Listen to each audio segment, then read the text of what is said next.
তোরা হারস না ঈমান ওরে মুসলমান তোরা হারস না ঈমান নমাজ পড়ো রোজা রাখো নমাজি পড়ো রোজা রাখো আর পড়ো কোরআন ওরে মুসলমান তোরা হারস না ঈমান নমাজি পড়ো রোজা রাখো আর পড়ো কোরআন ওরে মুসলমান তোরা হারস না ঈমান কি করে কি আমল কলি একাই আলি একাই যাবে কি করে কি আমল কলি একাই আলি একাই যাবে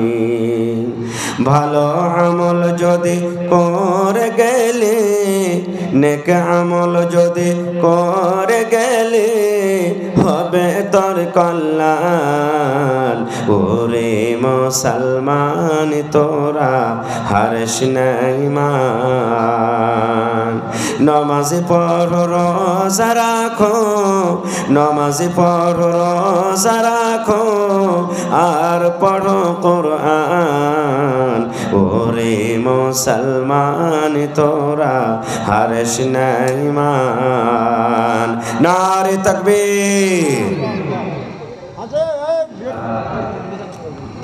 যোগ্যতময় শ্রদ্ধেয় সভাপতি সাহেব উপস্থিত উলামায়ে কেরাম সামনে বসে থাকা ইসলাম দরদি দিন দরদি ভাই ও বাবাজিরা পর্দানাশীল মায়েরা খালারা সমস্ত তারিফ ও গুণগান সেই মহান আল্লাহ তাবারক ওয়া তাআলার জন্য যে মহান আল্লাহ তাবারক ওয়া তাআলা আজকে আমাদেরকে আল্লাহর ঘর এই মসজিদের জালসার পিন্ডালের তলাতে নরম গরম বিছানাকে ত্যাগ করে একত্রিত হয়ে বসে কিছু বলার ও শোনার তৌফিক দিয়েছেন তাই আমরা আল্লাহ তাবারক ওয়া তাআলার প্রশংসা করি অন্তর থেকে মুহাব্বতের সাথে সকলেই পড়েন আলহামদুলিল্লাহ একটু জোর করে আল্লাহর তারিফ করেন ভাই আলহামদুলিল্লাহ তারপর আমাদের শেষ নবী হযরতে মুহাম্মদুর রাসূলুল্লাহ পড়েন সাল্লাল্লাহু আলাইহি সাল্লামের পর ওয়াগনম তারদাস শরীফ শান্তির ধারা বর্ষিত হোক আমিন আল্লাহুম্মা সাল্লি আলাইহি আল্লাহুম্মা বারিক আলাইহি যত লোক জালসাতে এসেছেন যদি সবাই এসে পিন্ডালের তলাতে বসে তো মনে হয় এরকম আরো 4টা থেকে 5টা পিন্ডাল লাগবে তাহলে বোঝ হবে 5টা পিন্ডাল লাগবে এত লোক আপনার বাজারে রাস্তাতে পা দেওয়া যায় না আর পিন্ডালের তলে দেখেন কয়টা লোক মানুষ আফসোস এতে আমরা হালাক বরবাদ হয়ে গেলাম রে ভাই আজ মুসলমানকে যে কচুর গাছ কাটা কাটছে মুসলমানকে যে পা দিয়ে কুচলে চলিচ্ছে মুসলমান দেখেন এ সামান্য জুস পাগল মানুষ কহে না যে ওপরে ওপরে পানি ঢালছে তলে তলে জ্বর কাটছে এই জিনিসটা বুঝে না আজ আমরা অতি পাগল আছি কি জবাব দেবে আল্লাহর কাছে রে ভাই যখন এসেছেন আজকের টাইমটা কমসে কম আধ ঘন্টাও তো সময় লাগিয়ে দেন যে দিনের কথা শুনবো আধ ঘন্টা 1 ঘন্টাও সময় দিয়ে দেন আল্লাহর ঘরের জন্য এসেছি রে কোনো অন্য জায়গা নেই আল্লাহর ঘর মসজিদের জন্য এসেছি আমরা যে কিছুক্ষণ বসবো এত সুন্দর সুন্দর বয়ান আমার হাজী সাহেব দিলেন কিন্তু আমাদের কানে লাগলো না আরে চা খান জিলাপি খান পাঁপড় খান যা খাবেন খায়ালেন আর আইসা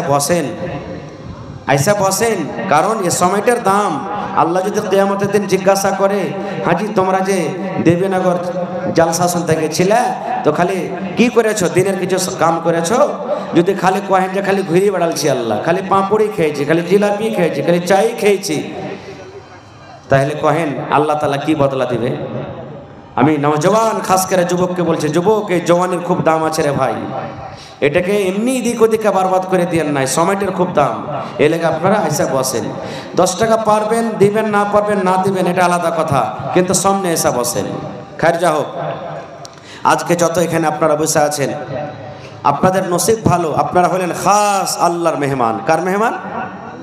আল্লাহর মেহমানেরা। আল্লাহর ঘরের জন্য আপনারা এসেছেন, আল্লাহর ডাকে এসেছেন, আল্লাহর ঘরের জন্য এসেছেন। আর আল্লাহ তাবারক ওয়া তাআলার যারা খাস বান্দা হবে তারা জান্নাতে যাবে না জাহান্নামে? জোরে বলেন, কোথায় যাবে? হ্যাঁ, কথা বলবেন। কারণ বাংলাদেশের যারা দর্শক সামিন 8টি কথা বক্তা বলবে, তা 8টি আজ্ঞার মানুষেরাই বলবে। শুনেছেন আপনারা বাংলাদেশের রজ না? হ্যাঁ। আর বাঙালির মানুষ মোটামুটি চারে না বলবে। আর আমারকে বিহারের মানুষ তো ওই যেরকম কোন রকম এরাকে বুঝিয়া সুঝিয়ে চেড়া চুড়া বলা করাই তো এরকম, এই কে লাইট মারছে ছেলে, এরকম ভাবে তারা বলবে। তো মাঝে মাঝে আমি কথা বলবো, আপনারা তার উত্তর দেবেন। ভাই আমার, প্রথম প্রশ্ন হলো আমার এই যে আজকে যে আমরা এতগুলি লোক বসে আছি, জান্নাত লওয়ার আশাতে না জাহান্নামের আশাতে? বলেন তো, জোরে বলেন। জান্নাতের আশাতে। মাশাআল্লাহ।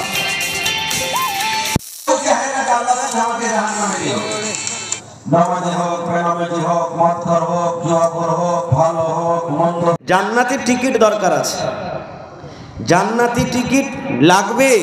বিনা জান্নাতি টিকিটে জান্নাত যেতে পারা যাবে না। না পারা যাবে?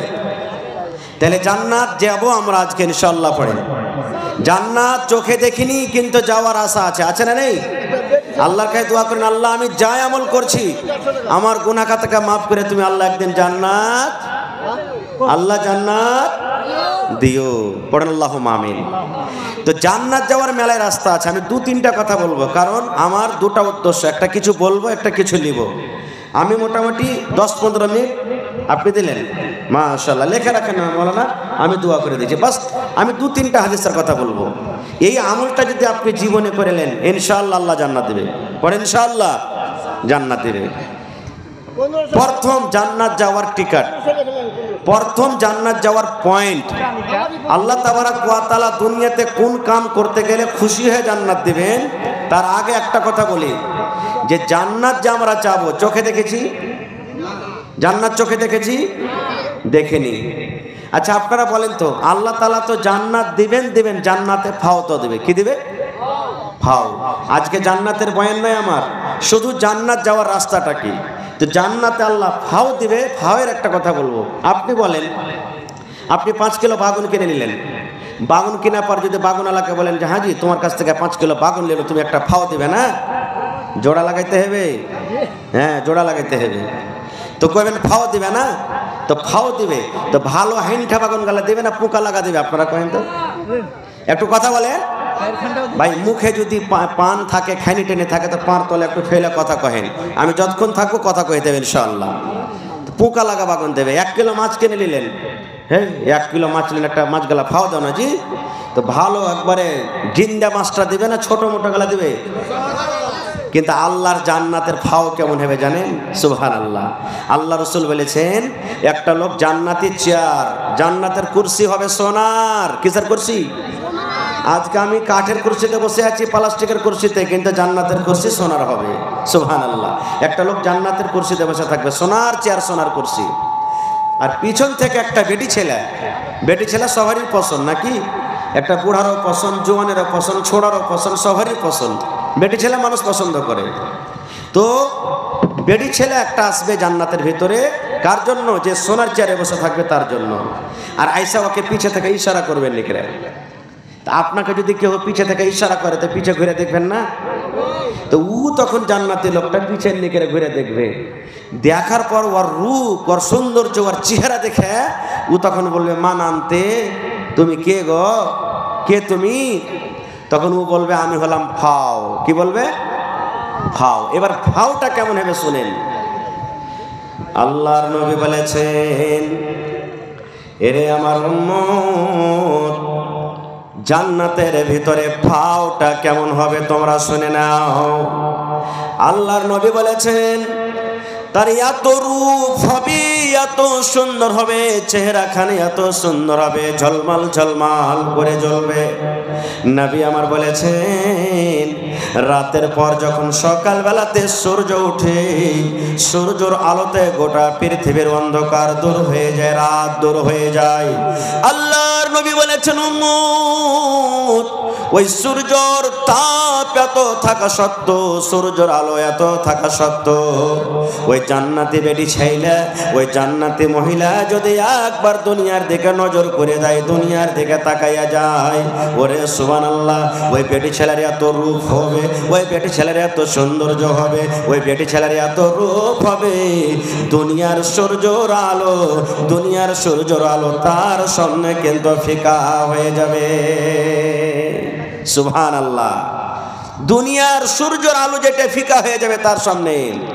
মুসলমান শুধু তা নয়, আজকে আমার বাড়িতে মা আছেন, আপনার বাড়িতে মা আছে, বিবি আছে, বেটি আছে, ওরে আল্লাহ, আজ বাজারে গিয়ে মাথার চুল বাঁধার জন্য 10 টাকা দামের, 20 টাকা দামের, 50 টাকা দামের, 100 টাকা দামের, 200 টাকা দামের মাথার ফুল নিয়ে আসি।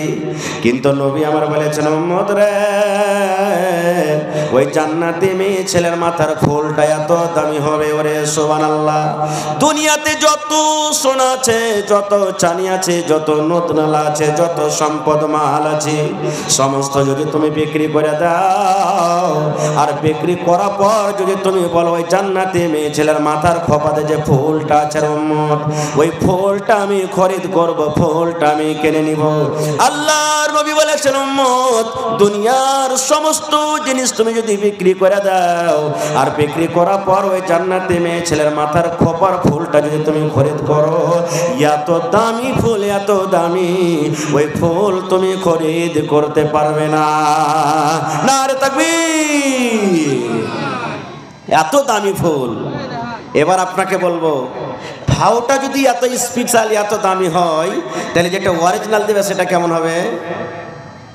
যেটা অরিজিনাল দেবে সেটা কেমন হবে? সুবহানাল্লাহ। আজ আল্লাহ তাবারাক ওয়া তাআলা দুনিয়াতে ইউসুফ আলাইহিস সালামকে অর্ধেক রূপ দিয়েছিলেন, আর ইউসুফ আলাইহিস সালাম ছাড়া দুনিয়াতে যত মানুষ এসেছেন আসবেন, সমস্ত মানুষকে অর্ধেক রূপ দিয়েছেন, আধখানি সুন্দর দিয়েছেন। একটু একটু একটু একটু করে ভাগ করে পেয়েছি। ওয়ারি ভিতরে যদি একটা বেটি ছেলে যদি সুন্দর চলে যায়, মোবাইলে যদি দেখেলি, ওরে বাপ রে, কত সুন্দর হয়েছে, আমাক চালু হয়েছে রে, কত তার তারিফ করি। তাহলে একটুখানি সামান্য সুন্দর যে দেখার কারণে যদি এত তারিফ করি, তো জান্নাতে যে বেটি ছেলেটাকে আল্লাহ তাবারাক ওয়া তাআলা আপনার জন্য আমার জন্য তৈরি করেছেন ইমানদারের জন্য, সেটা কেমন হবে? তো এত সুন্দর জিনিস এমনি পাই নেবেন যে ভাই, এমনি পাওয়া যাবে? পাওয়া যাবে না। ওর জন্য কি করতে হবে? আল্লাহ রাসূল বলেছেন, প্রথম পয়েন্ট, প্রথম গুণ, জান্নাত যদি তোমরা পেতে চাও রে উম্মত, জান্নাত পেতে গেলে তোমাকে এক আল্লাহর প্রতি ঈমান আনতে হবে, এবং আল্লাহর নবী নবী মুহাম্মদ সাল্লাল্লাহু আলাইহি সাল্লামের প্রতি তোমাকে ঈমান আনতে হবে। জান্নাত যাওয়ার প্রথম রাস্তা, জান্নাত যাওয়ার প্রথম গুণ, জান্নাত যাওয়ার প্রথম কথা, আল্লাহ রাসূল বলেছেন, তুমি যদি জান্নাত ঢুকতে চাও, জান্নাত তুমি যেতে চাও, তাহলে প্রথম তোমার মধ্যে সিফাত হওয়া দরকার। প্রথম তোমাকে কোন আমল করতে হবে উম্মত? প্রথমে তোমাকে নামাজ পড়তে হবে না, প্রথমে তোমাকে রোজা করতে হবে না, প্রথমে তোমাকে দান করতে হবে না, প্রথমে তোমাকে হজ করতে হবে না, প্রথমে তোমাকে তেলাওয়াত করতে হবে না। আল্লাহ রাসূল বলেছেন, উম্মত প্রথম যেটা তোমার আমল হবে, প্রথম যেটা তোমার কাজ হবে, সেটা হবে আল্লাহ এবং আল্লাহর নবীর পরে ঈমান। আপনারা বলবেন, হাজি মাওলানা খুবই তো আসান হয়ে গেল যে এটা, আপনি বলছেন নামাজের আগে, রোজার আগে, হজের আগে, যাকাতের আগে, তেলাওয়াতের আগে, কার পরে ঈমান আনতে হবে? জোরে বলেন, কার পরে ঈমান আনতে হবে? আল্লাহর উপরে। যে আল্লাহ হলেন, আল্লাহ হলেন, আচ্ছা 1 সেকেন্ড আপনারা পট করে একটা উত্তর দিয়ে দেন, আল্লাহর বাপের নাম কেউ কইতে পারবেন? পারবেন? আল্লাহর মার নাম? আল্লাহর দাদর নাম? আচ্ছা আল্লাহর কয়টা বেটা আছে কইতে পারবেন? কেন পারবেন না? আল্লাহ রাব্বুল আলামিন সূরা ইখলাসের মধ্যে বলছেন, কুল হে নবী দুনিয়ার মানুষকে আপনি বলে দেন হুয়াল্লাহু আহাদ, আল্লাহ হলেন এক। জোরে বলেন আল্লাহ হলেন এক। তো খালি মনে মনে ভেবে নিলাম যে আল্লাহ এক, হয়ে গেল? আল্লাহ একের মানে আল্লাহর মা নাই, আল্লাহর বাপ নাই, আল্লাহর দাদু নাই, আল্লাহর নানা নাই, আল্লাহর নানি নাই, আল্লাহর বিবি নাই, আল্লাহর বাচ্চা নাই, কেউ নাই। আল্লাহ হলেন এক, আল্লাহ হলেন এক। এবার আল্লাহ হলেন কি করে এক? যদি মনে মনে চলে আসে যে না আল্লাহ ছাড়া আরো কেউ আছে, এটা আলাদা হিসেবে অন্যদিন কোনোদিন বলবো। তবে আল্লাহ এক, আর যার দিলে আল্লাহ এক কোনোদিন নামাজ ছাড়তে পারবে? জোরে বলেন ছাড়তে পারবে? রোজা ছাড়তে পারবে? হজ ফরজ হলে ছাড়তে পারবে? জাকাত ফরজ হলে ছাড়তে পারবে? কোনোদিন ছাড়তে পারবে না। আর নবীর প্রতি ঈমান, কেমন করে ঈমান আনতে হবে? আজকে মসজিদের জালসা, আর এই মসজিদের নাম কি রাখা হয়েছে জানেন? মসজিদ আবু বকর সিদ্দিক রাদিয়াল্লাহু তাআলা আনহু, যিনি ইসলামের প্রথম খলিফা, নবীর মৃত্যুর পর ইসলামের প্রথম রাজা হযরত আবু বকর রাদিয়াল্লাহু তাআলা আনহু, তার নামে মসজিদের নাম রাখা হয়েছে। একটা ঘটনা বলবো, সেই আবু বকর রাদিয়াল্লাহু তাআলা আনহু সিদ্দিকের টাইটেল কেমন করে পেয়েছেন? সেই আবু বকর রাদিয়াল্লাহু তাআলা আনহু নবীর প্রতি কিভাবে বিশ্বাস করেছেন। আপনারা জানেন আল্লাহ তাবারাক ওয়া তাআলা আমার আপনার নবীকে মক্কা থেকে নিয়ে ফিলিস্তিনের জমি নিয়ে চলে গেলেন, যেখানে লড়াই যুদ্ধ চলছে, মসজিদ আকসা আছে। ওখান থেকে নিয়ে 7 আকাশের পরে জান্নাত জাহান্নাম দেখিয়ে নবীকে 50 ওয়াক্তের নামাজ দিলেন। কয়েকটা মুসা নবীর কথা শোনা পর, লম্বা ঘটনার দিকে যাব না, 50 ওয়াক্তের নামাজ দিলেন। কাটতে ছাড়তে বাঁচলো কত? 5। নবী এক খিরেতে ঘুরে চলে এলেন। মক্কা থেকে কোথায় গেলেন? ফিলিস্তিন, যেখানে 3 মাস 4 মাসের রাস্তা তখনকার জামানাতে। আর ওখান থেকে 7 আকাশের পরে আসমানের উপরে গেলেন। 7 আসমানের আগে যায় জান্নাত জাহান্নাম দেখার পর 5 ওয়াক্তের নামাজ দিলে ফের মক্কাতে হাজির। এবারে নবীজি বসে আছেন, নবীজির চাচা সব থেকে বড় দুশমন আবু জাহাল নবীর কাছে হাজির হয়ে গেছে। ভাতিজা, আজ নতুন খবর নাই কিছু? নবীজি বলছেন আছে। বলছে কি খবর? বলছে আল্লাহ তাআলা আমাকে মক্কা থেকে ফিলিস্তিনের মাটিতে, ওখানে আমি নামাজ পড়াচ্ছি সব নবীরাকে, ওখান থেকে 7 আসমানের পরে জান্নাত জাহান্নাম দেখে আল্লাহ 5 ওয়াক্তের নামাজ দিয়েছে, আবার ঘুরে চলে এসেছি। আপনারা বলেন এই জামানার মানুষ যদি তখন হয়তো তো মানত কি কথাটা? জোরে বলেন মানত? ও খিলখিল করে হাসছে। হে মোহাম্মদ, শুনছুনো যে তুই একটা ভালো ছেলে রে, একদিন তো তোর জিন তোর জাদু জমিনের পরে ছিল, এখন চলে গেছে কোনটে? আসমানে চলে নিয়েছে। এইগুলা মানুষ কিছু কথা কে খবরদার কইস না। কইছে হ্যাঁ আমি তো গেছি, আল্লাহর আদেশে গেছি। তখন আবু জাহাল বলছে আমার সামনে যে কথাটা বললি তোর জিগরি দোস্ত আবু বকরকে ডেকে আনছি, ওর সামনে বলতে পারবি? বলছে হ্যাঁ বলে দেবো। বলছে ঠিক আছে তুই এখানে থাক, আমি গেল ডাকতে। তাড়াতাড়ি করে চলে গেলেন। যাওয়ার পর বলছেন আবু বকর তাড়াতাড়ি করে চলো, তাড়াতাড়ি করে চলো। বলছে কি হয়েছে? আরে চলো তো। ওয়ার খেয়াল যে আজ আবু বকর তো কথা মানবে না নবীর, এরকম কথা কি বিশ্বাস করবে ও? এবার টানতে টানতে টানতে নিয়ে সাহায্যে রেখেছে। তখন বলছেন যে মোহাম্মদ আমার সামনে যে তুই কথাটা বললি, এর সামনে তুই বল, আবু বকরের সামনে বল কি কথা। এবার নবীজি বললেন হ্যাঁ আবু বকর শুনে নাও, আমি আবু জাহলের সামনে কথা বললাম। আল্লাহ রাব্বুল আমিন মক্কা থেকে আমাকে ফিলিস্তিনের মাটিতে নিয়ে গেলেন। ওখানে সমস্ত নবীরাকে আমি 2 রাকাত নামাজ পড়ালাম। আর ওখান থেকে আল্লাহর আদেশে জিবরিল ফেরেশতার সাথে আমি 7 আকাশের উপরে চলে গেলাম। সিদরাতুল মুনতাহার আগে চলে গেলাম। জান্নাত ঘুরে ঘুরে দেখলাম, জাহান্নাম ঘুরে ঘুরে দেখলাম। জান্নাত জাহান্নাম দেখা পর আল্লাহ রাব্বুল আমিন 50 ওয়াক্তের নামাজ আমাকে দিলেন। কাটতে ছাড়তে 5 ওয়াক্তের নামাজ বাঁচলো। এবার ওই নামাজ নিয়ে আবার আমি মক্কাতে হাজির হয়ে গেলাম। আবু জাহল মনে মনে বলছে আজ আবু বকর কিন্তু নবীর কথা মানবে না। যেমন দয়ার নবী কথা বললেন, আবু বকর রাদিয়াল্লাহু তাআলা আনহু বলছেন আবু জাহল রে, আমার নবী কোনোদিন মিথ্যা হতে পারে না রে আবু জাহল, মিথ্যা হতে পারে না। আয় আবু জাহল শুন, এটা ছোট মোটো কথা রে আবু জাহল। আমার নবী আর আগে বলেছেন আল্লাহ বলেন এক, আল্লাহর মা নাই, আল্লাহর বাবা নাই, আল্লাহর দাদা নাই, আল্লাহর নানা জানা নাই, আল্লাহর বিবি নাই, আল্লাহর বাচ্চা নাই। এটা মেনে নিয়েছে আবু জাহাল, মেনে নিয়েছে। নবী আমার বলেছেন আবু বকর আল্লাহর জান্নাত আছে, যারা ভালো আমল করবে জান্নাতে যাবি, আর যারা মন্দ আমল করবে জাহান্নামে যাবে রে আবু জাহাল। জান্নাত চোখে দেখিনি, জাহান্নাম দেখিনি। নবী বলেছেন জান্নাত আছে তো আছে, মেনে নিয়েছি, জাহান্নাম আছে তো আছে, মেনে নিয়েছি। আবু জাহাল রে শোন, আমার নবী যে বলছেন আমি মক্কা থেকে ফিলিস্তিন গেলাম, আর 7 আকাশের উপরে জান্নাত জাহান্নাম দেখা আবার ঘুরে চলে এলাম। আমি আবু বকর মেনে নিলাম, মেনে নিলাম, মেনে নিলাম, মেনে নিলাম, কারণ আমার নবী কোনোদিন মিথ্যা কথা বলতে পারে না। নারে তাকবীর। যেমন কথাটা বলা, আমার নবী একটু মুচকি হাসি দেয়া বলছেন আবু বকর রে, আমি জানছিলাম তুমি কোনোদিন আমাকে অস্বীকার করতে পারবে না। আবু বকর, আজ থেকে তুমি শুধু আবু বকর নয়, শুধু আবু বকর নয়, আজকের পর থেকে যখন তোমাকে মানুষেরা ডাকবে তখন তোমাকে ডাকবে আবু বকর সিদ্দিক বলে তোমাকে ডাকবে। সিদ্দিক তোমাকে দিয়ে দিলাম, মানে তাসদিক করনেওয়ালা, মাননেওয়ালা, ঈমান আনলেওয়ালা আবু বকর সিদ্দিক তোমাকে আমি দিয়ে দিলাম। যারা পেঁচালা মানুষ হবে ও নিজে কোনোদিন হারতে চাইবে না, চাইবে বিচার পঞ্চায়েতে বসছিলেন, আপনি যদি কাহারের কথা কেটে দেন তা আপনাকে ফেরে ফেলবে।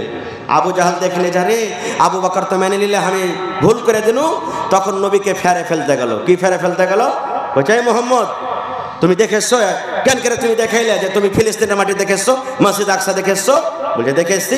বলছে এক কাম করো, তুমি যখন দেখে এসেছো তো কয়টা গেট আছে কহতো, তুমি কয়টা জানলা আছে কহতো, ওর রং কত আছে কহতো, ওর কাতার কয়টা আছে তুমি কহতো। এই দেখেন উল্টা পাল্টা সওয়াল। নবী আমার বলছেন যে আল্লাহ, আমি তো এক রাতের জন্য কিছু সময় ছিল ওখানে, আর আমি কেমন করে বলতে পারবো? আপনাকে একটা প্রশ্ন করছি, মনে দুঃখ নেবেন না, বুঝার জন্য। যতটি লোক এখানে এসছেন আর বিহাদারি আছেন, আপনাকে যদি জিজ্ঞাসা করি যে হারে ভাই আপনি যা বাড়িতে এসছেন এই জালসাতে বাড়ি থেকে, তা আপনার স্ত্রী কোন রঙের শাড়ি পিন্ধা আছে, কয়টা লোক কইতে পারবেন? পারবে সবাই কইতে জি? আপনার স্ত্রী আজ কোন রঙের চুড়ি পিন্ধা আছে কহেন তো? কোন রঙের ব্লাউজ ছায়া আছে যে আপনার স্ত্রী পাঞ্জরে পাঞ্জরে থাকছে? সবাই বলতে পারবো যে ভাই? পারবো না। তো এবার যদি আমরা এত কাছে থাকা সত্ত্বেও বলতে না পারি, তা আমার নবী কেন করে বলবেন? ওরে সুবহানাল্লাহ।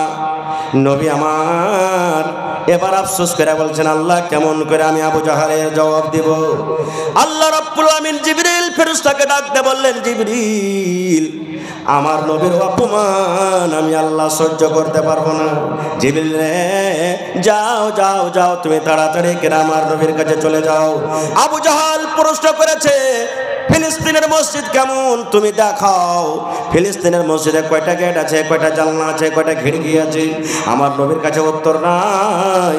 হ্যাঁ আবু জাহাল প্রশ্ন করেছে জিবরিল তুমি যাও, তুমি মসজিদে আকসার ফটোটা আমার নবীর সামনে তুমি হাজির করে দেবে।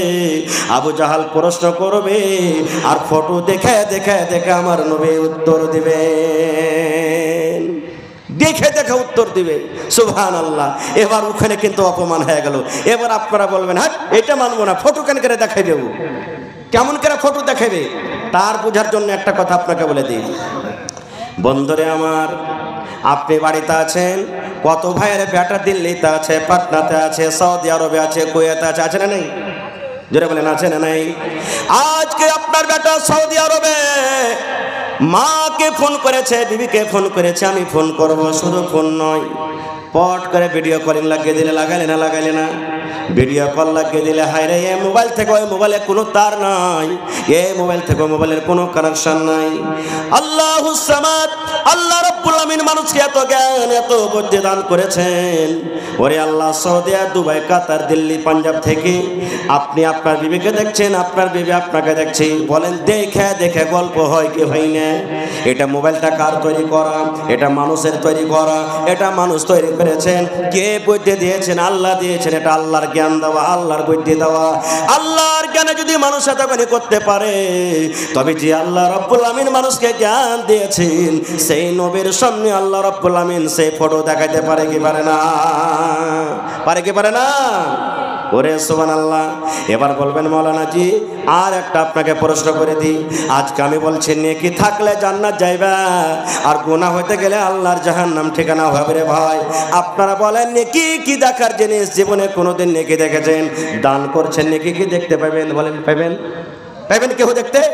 দান করে নেকি দেখতে পাওয়া যাবে না, নামাজ পড়ে নেকি দেখতে পাওয়া যাবে না, রোজা করে নেকি দেখতে পাওয়া যাবে না, হজ করে নেকি দেখা যায় না, জেনা করে গুনাহ দেখা যায় না, কাহকি বদমেশে মাইরে গুনাহ দেখা যায় না। ওরে আল্লাহ, মদ পান করে শরাব পান করে গুনাহ দেখা যায় না, না যাচ্ছে? যাই না। তাইলে কবেন মাওলানা জি আল্লাহ গুনাহ এবং নেকি কেমন করে লাভবে? যে মাওলানা যখন দেখতে পাই না তো আল্লাহ লাভবে কেমন করে? প্রশ্ন আসছে না? গুনাহ যখন দেখাই যায় না তো লাভবে কেমন করে? তাহলে বিনা লাভবে আল্লাহ কেমন করে লাভবে? এটাও বোঝার জন্য আল্লাহ খুব ভালো ব্যবস্থা দিয়ে দিয়েছেন। কি ব্যবস্থা? আপনাকে বলছি। আপনাকে জ্বর হয়েছে না হয়নি কোনোদিন? বলেন জোরে বলেন, জোর করে বলেন। হয়েছে?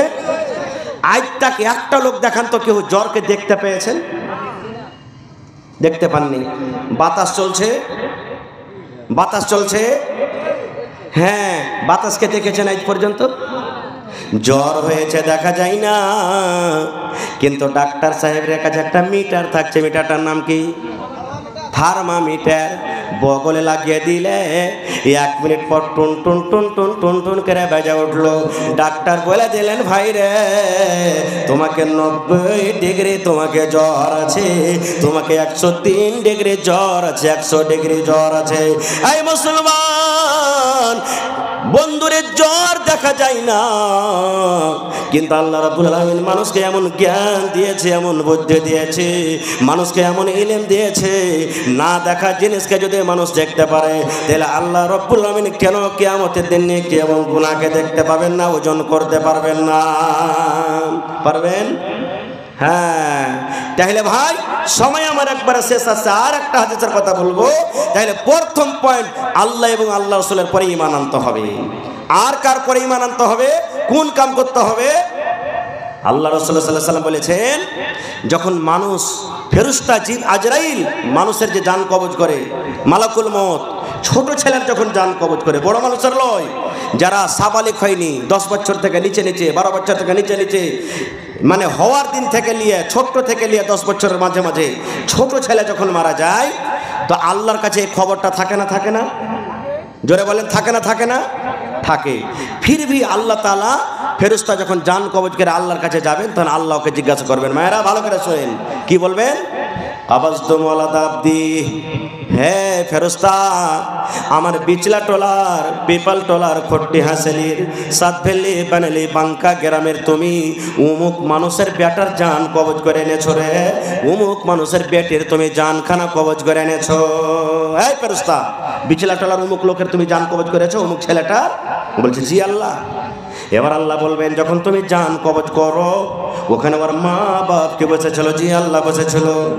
আল্লাহ বলবেন হে মালাকুল মউত ওর কলিজা টুকরাকে যখন তুমি কবজ করো, জানটাকে যখন তুমি কবজ করো, ওর মা বাবা মুখ দিয়ে কি বলেছিল রে? ও কি হাওমা করে কান্দেছিল, ও কি জোরে জোরে চিলিয়ে চিলিয়ে কান্দেছিল? এবার তখন মালাকুল মউত বলবেন আল্লাহ আমি যখন তার কলিজা টুকরার জানখানাকে কবজ করি আল্লাহ জি চোখ দুটা সরবার সরবার করেছে আল্লাহ, চোখের গোড়া দিয়ে পানি ঝরেছে, চোখ দিয়ে কোনা দিয়ে পানি ঝরেছে, কিন্তু হাওমা হাওমা করে চিৎকার করেনি। আর এই দোয়াটা পড়েছে ইন্না লিল্লাহি ওয়া ইন্না ইলাইহি রাজিউন। বাপ মরে গেল, মা মরে গেল, গ্রামের লোক মরে গেল, মোবাইলে খবর শুনতে পেলেন, মেয়েকে খবর শুনতে পেলেন অমুক লোক মারা গেছে। আল্লাহর নবী বলেছেন, আল্লাহ রাব্বুল আলামিন বলেন বান্দারে যখন তুমি মৃত্যুর খবর পাবে রে বান্দা এই দোয়াটা তুমি পড়বে ইন্না লিল্লাহি ওয়া ইন্না ইলাইহি রাজিউন। আল্লাহ আমি তার মা বাপকে দেখেছি কান্দেনি, দোয়া পড়েছে, আল্লাহ তাআলা তখন কি কইবে শোনেন, মজলিসে যত ভাই আছেন, যত মা আছেন, যারকে ছোট বাচ্চা মরে গেছে রে ভাই, কোনো মায়ের পেট থেকে বাচ্চা খালাস হয়ে গেছি, কোনো মায়ের কোলের বাচ্চা মারা গেছি, কাহরে 1 বছরকার বাচ্চা মারা গেছে, কাহরে 5 বছরকার, কাহরে 10 বছরকার। কত বড় অফার নবী দিয়েছেন শোনেন। আল্লাহ রাসূল বলেছেন, হে ফেরেশতা, ওই মা বাবা যারকে ছোট বাচ্চা মরেছে, সবর করেছে, দোয়া করেছে, হাও মাও করে কান্দেনি, আমি আল্লাহ রাব্বুল আলামিন আদেশ করি রে, তুমি ওর মা বাবার জন্য জান্নাতের ভিতরে একটা ঘর বানাইয়া দাও, আর ওই ঘরটার নাম তুমি রেখে দাও বাইতুল হামদ। কত বড় ফজিলত! ছোট বাচ্চা মারা গেছে, সবর করলে কোথায় জায়গা? জান্নাতে। আল্লাহ রাসূলের জামানাতে একটা মায়ের লোক কবরে বসে বসে কাঁদছে, খুব কাঁদছে, বেটা মরেছে, কবরে বসে বসে কাঁদছে। নবীজি রাস্তা দিয়ে হেঁটে চলে যাচ্ছেন, নবী বলছেন, আরে আল্লাহর বান্দি কেন কাঁদছো? বলছে আমার বেটা মরেছে। বলছে কান্দিও না পাগলি, সবর করো, আল্লাহ বদলা দেবে। ও মায়ের লোক কিন্তু চিনে না যেটা আল্লাহর নবী। ও তখন কি দিচ্ছেন জানেন? তুমি হাঁটে গেছো, চলে যাও, তোমার বেটা মরলে তুমি বুঝতে পারতে, তোমার তো কেউ মরনি, তোমার কেউ মরলে তুমি বুঝতে পারতে। ও কিন্তু চিনে না যেটা আল্লাহ রাসূল। নবী আমার চলে গেলেন, পাঞ্জরে একটা সাহাবী ছিলেন। এবার বলছেন, আল্লাহর বান্দিরি তুমি ভুল করে দিলে, আল্লাহর বান্দি তোমার দ্বারাতে ভুল হয়ে গেল, পাপ হয়ে গেল। বলছে কেমন কথা? বলছে যাকে তুমি এত বড় কথা বলে দিলা, সেটা কোনো যেন তেন মানুষ নয় রে, সেটা হলেন আমাদের রাহমাতুল লিল আলামিন নবী মুহাম্মদ সাল্লাল্লাহু আলাইহি সাল্লাম। যেমন কথাটা বলে দেওয়া, ওরে আল্লাহ তার ভিতরে ঢর হয়ে গেল। দৌড়াতে দৌড়াতে পিছনে পিছনে আল্লাহর নবীর বাড়িতে চলে গেলেন। এবার নবী বলছে, নবীকে বলছেন, ইয়া রাসূলুল্লাহ, আপনাকে চিনতে পারিনি নবী গো, আপনি আমাকে মাফ করে দেন, আমার ভুল হয়েছে, আপনি আমাকে মাফ করে দেন। আল্লাহ রাসূল বলছেন, মহিলা তোমার মা মরেছে, বাপ মরেছে, দাদু দাদি কেউ যখন মরবে, তুমি কান্দা কান্দা কান্দা কান্দা চোখ মুখকে লাল কইরে 2 দিন 3 দিন কান্দার পর বলবা আমি সবর করলাম। এর নাম সবর নয় রে, এর নাম সবর নয়। যখন তোমার কলিজাতে আঘাত লাগবে, তোমার বুকে যখন ধাক্কা লাগবে, ধাক্কা লাগার সাথে সাথে তুমি যদি সবর করো, এর নাম হলো সবর, এর নাম হলো সবর। কিন্তু হার মা খালার কেমন করে কানবে এখন জানেন? খালি যদি শুনে লে যে কেউ মরেছে, ও রোড তোরো তাই না এমন করে লোটাপটে করে কানবে, মাছের চিকেন ছটপট করবে। পাড়া পড়োশির 10টা মাইল লোক নিয়ে এসে ওর মাথা থেকে কে তেল দিবে, কে পানি ঢালবে, হয়েছে না হয় না? একটা গল্প বলছি ভাই, একটা মায়ের লোক ফোন এসছে ওর কাছে যে তোমার অমুক লোক মারা গেছে। তো মায়ের লোক দেখতে যাবে, পুরুষের বাড়ি থেকে মার বাড়ি যাবে, দেখতে যাবে, তো পুরুষের পারমিশন নিতে হবে না, হবে না? এবার ওর পুরুষটা কিন্তু হাল বাইতে চলে গেছে মাঠে। হাল বাইতে যায়, তখন ই কানতে কানতে আফেলে তাফেলে হাঁকছে আর চলিচ্ছে হালের মেয়ে। ওর পুরুষটা হাল খাড়ো করে দিয়ে কইছে যে হারে হালে মার মতো কোনোদিন আমার লেগে লাহারি টাহারি আসে না, আজ দেখছি কী ব্যাপার, আফেলে তাফেলে কানছার চলে আসছে। দূর থেকে তখন কয়েছে কি হয়েছে তোর রে, কেনে কানছিস? তখন ওকে শুনেছি, হালে মারবা আমার ভাইয়ের দাদা শাশুড়ির পোতা জামার লাতির ভাতিজা জামার বেটি মারা গেছে। বলছে হারে এত লম্বা রাস্তা, এত রিস্তা তোর লম্বা, কি হয়েছে? বলছে হালে মার বাপ তাড়াতাড়ি করে তুমি বাড়িতে যাও, মুরগি গালাকে খুল্লাতে ভরিও, আর গরুকে গহিলে রাখিও বাজি হে। ওরে আল্লাহ, ইয়ার লাইন পাখান সব উড়িয়ে গেছে, কাইন্দা এত বেহুশ হয়েছে যে কানতে কানতে পুরুষকে কি বুঝবে, ও বাজি কহে বসে আছে। এই তো মা খালার কি অবস্থা। তাহলে ভাই 1 নম্বর পয়েন্ট হয়ে গেল আর কি, যে জান্নাত যেতে গেলে কি হবে, ছোট ছেলে যদি আমরা সবর করতে হবে। অনেক হাদিস আছে ভাই, আমার পিছনে আরো যোগ্য যোগ্য আলহামদুলিল্লাহ ইফতারে যতটি বক্তা দেখছেন সব এসে হাজির হয়ে গেছেন। একটা হাদিস, আজকে জালসাটা কিসের? জোরে বলেন। মসজিদ কার ঘর? আরো জোরে বলে, আল্লাহর ঘর। দুনিয়ার মধ্যে সব থেকে কোন জায়গাটা ভালো আর সব থেকে খারাপ জায়গা কি? এখন ভিড় কোনঠে? হ্যাঁ, কিন্তু বাজারে যেটা খারাপ জায়গা, ওখানে একটা ফজিলত লুকিয়ে আছে ভাই। শিখবেন দোয়াটা? কয়টা নেকি হবে দোয়াটা যদি শিখেলেন? আজকের জালসাতে যদি এই দোয়াটা খালি শিখে চলে যান, কিচ্ছু না শিখে না, ইনশাআল্লাহ আপনার আশা কামিয়াব হয়ে যাবে। ইনশাআল্লাহ প্রত্যেক মৌলানার 1 টাকার ওয়াজ নিয়ে যাবেন আপনারা, 1 টাকার হাদিসের কথা। আল্লাহ রাসূল বলেছেন, যখন তুমি বাজারে সন্ধ্যাইবা, বাজারে যখন তুমি ঢুকবে, চা খাইতে গেছো, বিস্কুট কিনতে গেছো, কাপড় কিনতে গেছো, মুরগা মুরগি কিনতে গেছো, সবজি কিনতে গেছো, চকে ঢোকার আগে আগে, বাজারে ঢোকার আগে আগে যদি তুমি দোয়াটা পড়ে উম্মত, যেমন তোমার দোয়াটা পড়া হয়ে যাবে, আল্লাহ রাসূল বলেছেন 10 লক্ষ নেকি আল্লাহ আপনাকে দান করবেন। কত নাকি? 10 লাখ। 10 লক্ষ নাকি আপনি পেয়ে গেলেন। 10 লক্ষ গুণ আপনার মাফ হবে, 10 লক্ষ দরজা আল্লাহ আপনার উঁচা করে দিবেন, এবং জান্নাতের ভিতরে আল্লাহ একটা ঘর বানিয়ে দিবেন। কয়টা ফজিলত হলো? একটা আমলের কয়টা ফজিলত? 4খানা ফজিলত। 1 নম্বর ফজিলত 10 লাখ গুনাহ মাফ হয়ে গেল। 1 নম্বর ফজিলত 10 লাখ নেকি আপনার রেজিস্টারে চড়ে গেল। 1 নম্বর ফজিলত 10 লক্ষ দরজা মারতবা আল্লাহ আপনার উঁচা করে দিলেন। 1 নম্বর ফজিলত জান্নাতের ভিতর আল্লাহ এখন ঘর বানিয়ে দিবেন। বলবেন মাওলানা দোয়াটা কি? আমার সাথে সাথে আপনারা পড়েন, লা